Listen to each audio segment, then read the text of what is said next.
daya ponsel selama perjalanan. Tapi tunggu dulu, swafoto di Instagram atau surel penting itu bisa menjadi masalah besar.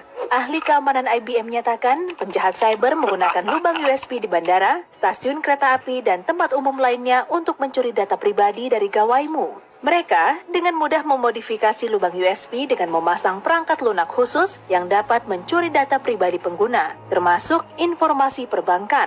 Kamu mungkin berpikir ini paranoid, tapi para penjahat cyber kini lebih aktif, dan ini bukan lelucon. Pada 2019, transportasi menjadi prioritas kedua bagi para penjahat cyber setelah organisasi keuangan.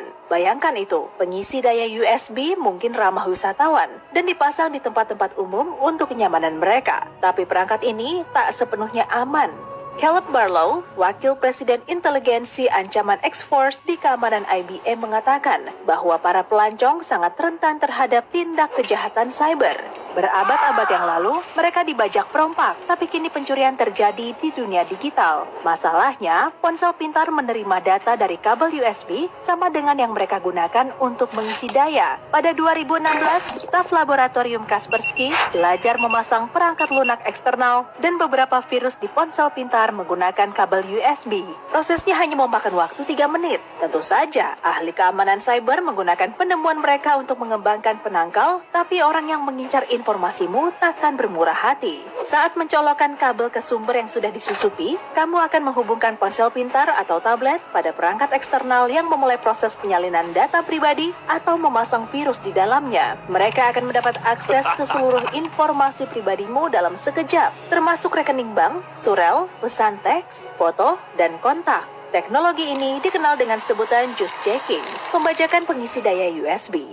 Cara lain yang mereka gunakan untuk mencuri datamu adalah pembajakan video yang juga menggunakan lubang USB termodifikasi. Seluruh aktivitas di layar ponsel pintar direkam dan membuat para pencuri bisa melihat apa yang sedang kamu ketik dan informasi apa yang sedang kamu cari. Terkadang, mereka bahkan tidak perlu melakukan apapun pada lubang USB. Mereka hanya meninggalkan kabel yang terpasang pada lubang itu. Barlow mengatakan orang jahat mungkin tidak melepaskan lubang USB di depan banyak orang. Namun, dia hanya perlu mencolokkan kabel khusus dan menunggu di rumah di depan laptopnya. Seseorang yang lewat mungkin melihat kabel yang sesuai dengan perangkatnya dan segera mengisi daya. Saat itulah, perangkat lunaknya merambat ke dalam tablet atau ponsel pintarmu, menyalin sesuatu yang bersifat pribadi. Barlow mengumpamakan menggunakan pengisi daya di tempat umum seolah menyikat gigi dengan sikat gigi yang kamu temukan di jalan. Kamu tidak tahu siapa yang telah menggunakannya sebelum kamu dan digunakan untuk apa. Apakah pengguna Android dan iPhone terbaru perlu khawatir?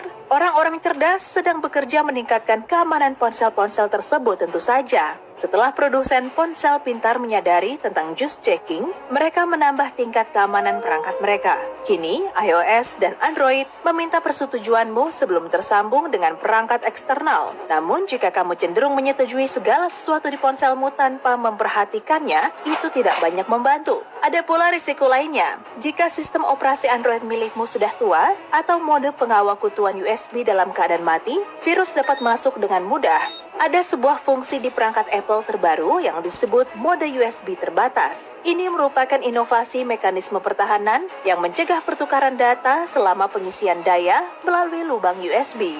Perangkat Android memiliki risiko lebih besar, meski telah dilengkapi dengan perangkat lunak yang mencegah akses data tanpa persetujuan. Jika kamu menggunakan perangkat dengan sistem operasi teranyar, secara teori kamu tidak perlu mengkhawatirkan hal itu. Namun tetap saja, jika kamu terpaksa mengisi daya di tempat umum, jangan gunakan lubang USB umum. Kamu tidak akan pernah tahu apa yang akan dilakukan oleh penjahat cyber selanjutnya. Jadi, jika satu-satunya cara memproteksi ponsel dari penipuan adalah dengan menghindari pengisian daya menggunakan USB di tempat umum, apa yang kamu lakukan jika baterai ponsel hampir habis? Ya, bawa pengisi daya biasa dan hubungkan ke terminal listrik biasa. Ini memang kurang nyaman karena tidak banyak terminal listrik di bandara. Tapi cara ini jelas aman. Pilihan lain yaitu dengan menghubungkan bank daya menggunakan USB dan isi daya ponselmu dengan itu. Jika masih kurang, kamu bisa membeli kabel USB khusus yang bisa digunakan untuk mengisi daya tapi mencegah pertukaran data. Kamu juga bisa mengikuti cara Gedung Putih dan membeli perangkat keamanan ponsel khusus dengan harga kurang dari Rp425.000. Perangkat ini disebut penangkal juice checking dan akan melindungimu dari pencurian identitas serta malware saat sedang mengisi daya. Ada pula bahaya yang jauh berbeda saat kamu mengisi daya menggunakan kabel USB. Perangkatmu bisa terbakar karena besarnya tegangan listrik. Konstruksi terminal pengisian baterai di tempat umum sangat sederhana, langsung terhubung dengan kabel. Jika terjadi masalah dan itu terhubung dengan ponselmu, ponsel bisa rusak. Dan juga terlepas dari risikonya yang besar, orang yang seharusnya paham cenderung lengah. Pada konferensi RSA di San Francisco mengenai keamanan cyber, salah satu perusahaan menempatkan stasiun pengisian daya di stand mereka dan menawarkan kabel bagi para peserta. Mereka melakukan hal itu untuk melihat berapa banyak orang yang akan menggunakan pengisian daya umum. Hasilnya 80% dan tidak satupun dari mereka menanyakan tingkat keamanannya. Mungkin mereka merasa aman karena sedang berada di konferensi keamanan cyber, tapi sekarang kamu tahu, kamu harus tetap waspada. Bahkan hal yang lebih gila terjadi di DEFCON.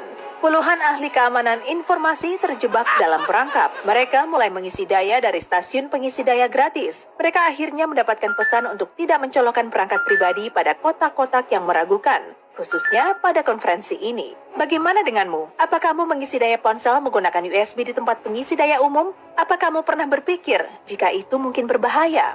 Sebelum kamu mengisi bank daya, berikut beberapa saran untuk memproteksi keamananmu. Pasang kontrol berlapis untuk semua tagihan daring milikmu. Buatlah kata sandi yang terdiri dari 12 simbol. Kata sandi tidak boleh berisi nama ibu kandung, 4 digit terakhir nomor paspormu, tanggal lahir, atau alamatmu. Kata sandi seperti yang sudah disebutkan adalah kata sandi yang paling mudah dibobol oleh orang-orang yang punya niat jahat.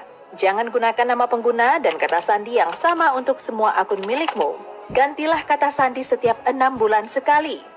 Dan jangan bagikan detail perjalananmu di media sosial. Ingatlah, dengan melakukan hal itu, kamu mempermudah pencuri melacak rute perjalananmu dan merampok rumahmu saat kamu sedang dalam perjalanan bisnis atau berlibur. Itu seolah kamu membiarkan rumahmu tidak terkunci dan mereka bisa masuk. Tiap kali kamu duduk di bandara dan merasa ingin berbagi dengan teman-temanmu bahwa kamu sedang pergi ke suatu tempat, pikirkan 2 kali. Foto apa yang akan kamu perlihatkan dan apakah foto itu bisa membahayakanmu?